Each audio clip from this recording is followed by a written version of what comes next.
नमस्कार साथियों, वर्तमान समय में मैं हूं बीकानेर में और यहां एक हिरण शिकार प्रकरण मामले में अपने पहुंचे हैं। सूरतगढ़ से अपने कालू जी भी पहुंचे हैं। कालू जी, आप कल वहां खाजूवाड़ा थे, छत्तरगढ़, तो वहां से पैदल मार्च हुआ। पैदल की क्या मन में बैठी और जरूरत क्यों पड़ी यहाँ बीकानेर पैदल आने की? पैदल की इसलिए पड़ी कि वहाँ प्रशासन से 3-4 दौर में बात हुई, लेकिन एसडीएम द्वारा जो सकारात्मक बात होनी थी, एक पक्ष की न करके दोनों पक्ष में सुननी थी, उन्होंने एक पक्ष का साथ दिया और इसे फैसले को सही करना था, वो ये नहीं कर पाए। ये डिप्टी साहब वहाँ थे और एडीएसपी साहब वहाँ थे। सबके सामने 2 बार इस चीज़ को रखा गया भी ये प्रकरण है जो झूठा है, और जो मुलजिम पकड़ा गया, हथियार पकड़े गए, सब होने के बावजूद एसटीएसी का मुकदमा जो है, जिन्होंने हिरण प्रकरण में मुलजिमों को पकड़ा, उन्हीं बंदों के ऊपर वो केस कर दिया गया। इसलिए इसको बार बार मतलब निवेदन के बावजूद भी इस फैसले को उन्होंने नहीं बदला और अपनी मनमर्जी से प्रशासन अपने पक्ष में इस चीज़ को लेता रहा। तो आप यहाँ जिला कलेक्टर महोदय के यहाँ पहुँचे, क्या आपने पहले यहाँ सूचित किया था? नहीं किया। ये वन्य जीवों की भावनाओं को देखते हुए उन्होंने एकता का परिचय दिया कि ये नहीं सुनते हैं तो हम कलेक्टर के पास जाएंगे, वहाँ अपनी बात को रखेंगे और इसका फैसला करवाएंगे। ठीक है। दिलाने का प्रयास कर रहे हैं। अमित भाई, आप सूरतगढ़ से चल के पहले छत्तरगढ़ गए और छत्तरगढ़ से चल के आप यहाँ आए हो, रीजन क्या रहा, कारण क्या रहा कि आपको बीकानेर तक आना पड़ा?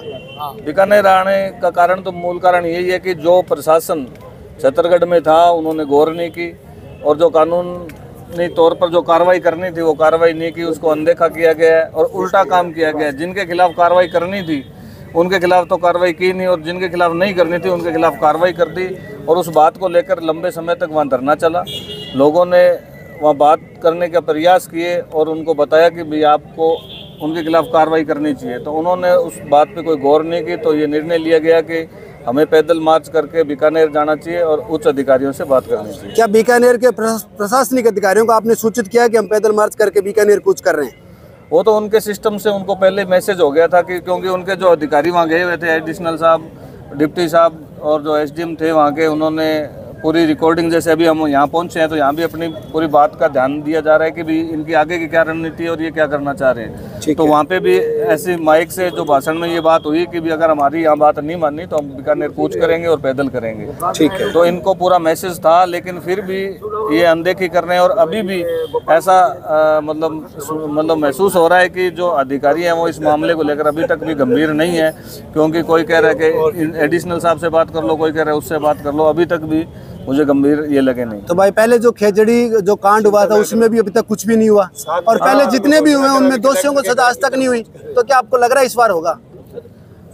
हाँ, लग रहा है, उम्मीद तो लेकर आए हैं, लेकिन इस बार थोड़ा अलग करने की सोच रहे हैं, क्योंकि पहले जो भी जितने भी मामले हुए उस मामले को लेकर हमने प्रदर्शन किया जैसे आज कर रहे हैं। उस बात को प्रशासन में बैठ के वार्ता होती है, उस बात को मान लिया जाता है। बात मानने के बाद में कमेटी बनाई जाती है, कहती है ये निर्णय करेगी, लेकिन उस कमेटी से उसके बाद में कोई मिलता भी नहीं है। उस बात को आगे हम दोबारा उसको संभालते नहीं है, इसलिए वो मामले ठंडे बस्ते में पेंडिंग में पड़े हैं। तो हमें ऐसा भी यहाँ निर्णय करेंगे कि जो मामला जिसको लेकर हम आए हैं और जो हमने बात रखी है वो बात पूरी होती है कमेटी बना के, उसके बाद हम इस मामले को गंभीरता से लेंगे जब तक इनके खिलाफ एक्शन नहीं होता। और टाइम पीरियड भी हमें लेना चाहिए कि ये कमेटी कब तक अपना निर्णय देके और इनके खिलाफ ठोस कार्रवाई करेगी। ठीक है। राकेश भाई, आप सूरतगढ़ से युवा साथियों के साथ यहाँ पधारे, यहाँ पधारने के बाद आपको लग रहा है कि यहाँ संख्या है वो बीकानेर के लोकल लोगों की कम है, आपको महसूस हो रहा है ऐसा? ऐसा है कि सूरतगढ़ से हम सारे साथी छत्तरगढ़ में थे और छत्तरगढ़ से सारे साथियों ने मिलके जब हमारी वार्ता विफल हुई, वहाँ के अधिकारी बात नहीं सुनना चाहते थे, राज के दबाव में वो अधिकारी काम कर रहे थे, इसलिए सब साथियों ने निर्णय किया कि हमें बीकानेर पर चलना चाहिए और सरकार को जगाने का काम करना चाहिए। हालांकि सर्दी का समय है, सोशल मीडिया के द्वारा आवाज़ गई है, लोग घरों से निकल के आए हैं। बीकानेर के जो यहाँ के स्थानीय साथी हैं वो भी आएंगे, माताएं बहनें भी आएंगी, आसपास के लोग भी आएंगे, छत्तीस बिरादरी के लोग भी आएंगे। तो धीरे धीरे अगर यहाँ का प्रशासन नहीं सुनता है तो बिल्कुल इस मामले को गंभीर तरीके से आंदोलन लड़ेंगे।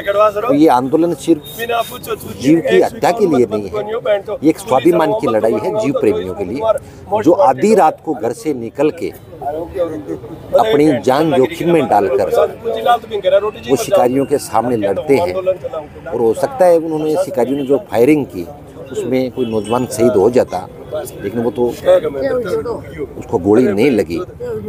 ये सारी चीज़ें हैं, अगर ऐसे लोगों को हम सज़ा नहीं दिलवा पाएंगे तो शिकारियों के हौसले बुलंद होंगे और जीव और पर्यावरण का नाम तक खत्म कर दिया जाएगा। इसलिए स्वाभिमान की लड़ाई मानते हैं कि जीव प्रेमियों के लिए स्वाभिमान की लड़ाई है, जीव और पर्यावरण बचाना हमारा धर्म है। और धीरे धीरे यहाँ के सारे लोग हमारे साथ में आएंगे। सब लोगों ने समर्थन किया है, सब लोगों ने अपने अपने फ़ोन पे दूरभाष पे हमारा संपर्क हुआ है, लेकिन यहाँ का अगर प्रशासन नहीं सुनता तो इस मामले को जयपुर तक लेके जाएंगे।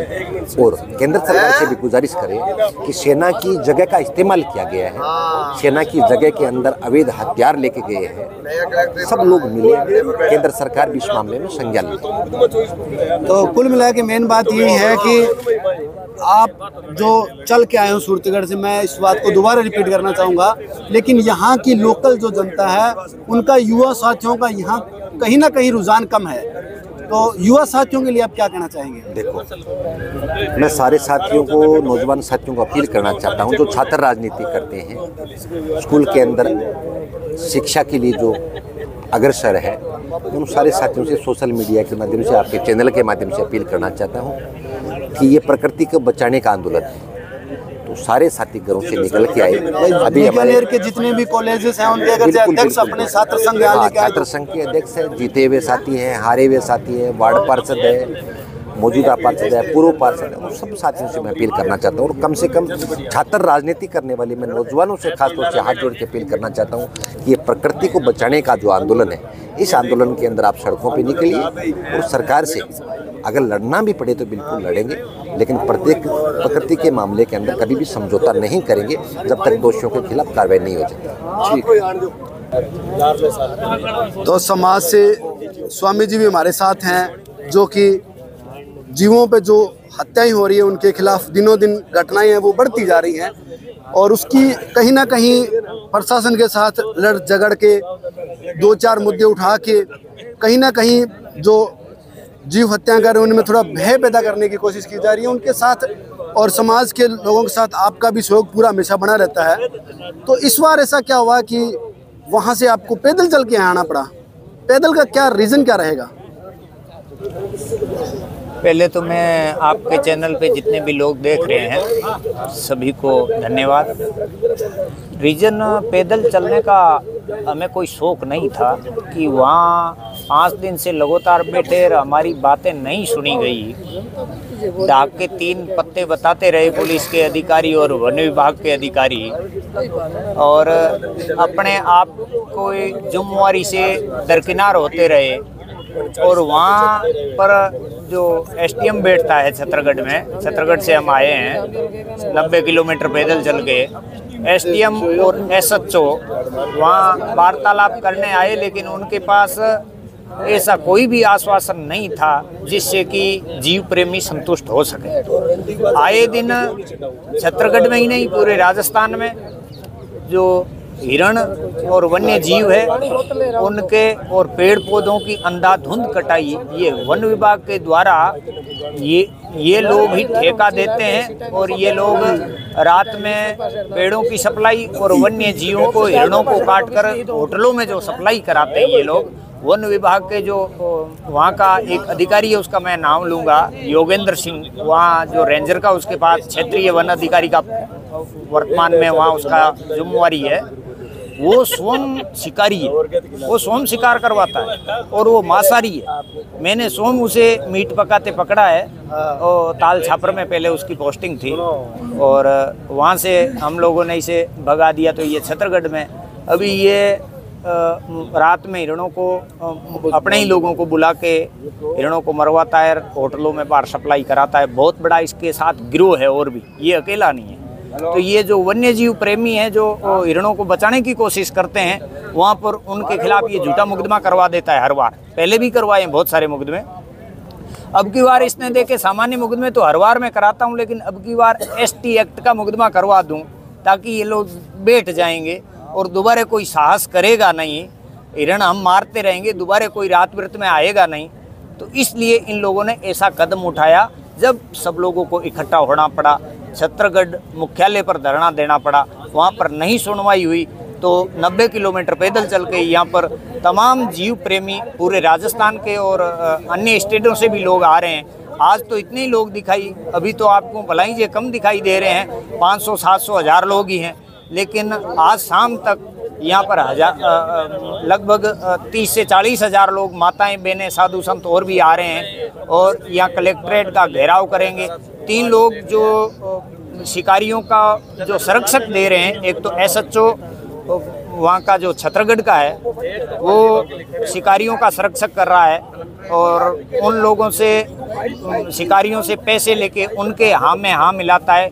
1-2 लोगों की वो गोद में बैठा है जो राजनीतिक पहुंच रखते हैं, राजनीति की वर्चस्व रखने वाले लोगों की गोद में बैठा है वो, और उनसे, शिकारियों से हर महीने ये हफ्ता लेता है, बड़ा हफ्ता लेता है। अपने जो ऊपर बैठे अधिकारी उनको ये पहुंचाता है। तो ऐसे भ्रष्ट अधिकारियों से क्या उम्मीद की जाएगी। इसलिए सभी जीव प्रेमियों ने ये निर्णय लिया कि यहाँ इनके पास कुछ भी नहीं है तो बीकानेर चलते हैं। यहाँ पर भी सुनवाई नहीं हुई तो जयपुर तक भी जाएंगे। लेकिन ये रुकने वाले नहीं है जीव प्रेमी। अब की बार इन लोगों को जब तक इनको सस्पेंड नहीं करेंगे, इनके खिलाफ कठोर से कठोर कार्रवाई नहीं होगी, जब तक ये जीव प्रेमी अब की बार रुकने वाले नहीं हैं। धन्यवाद। ठीक है।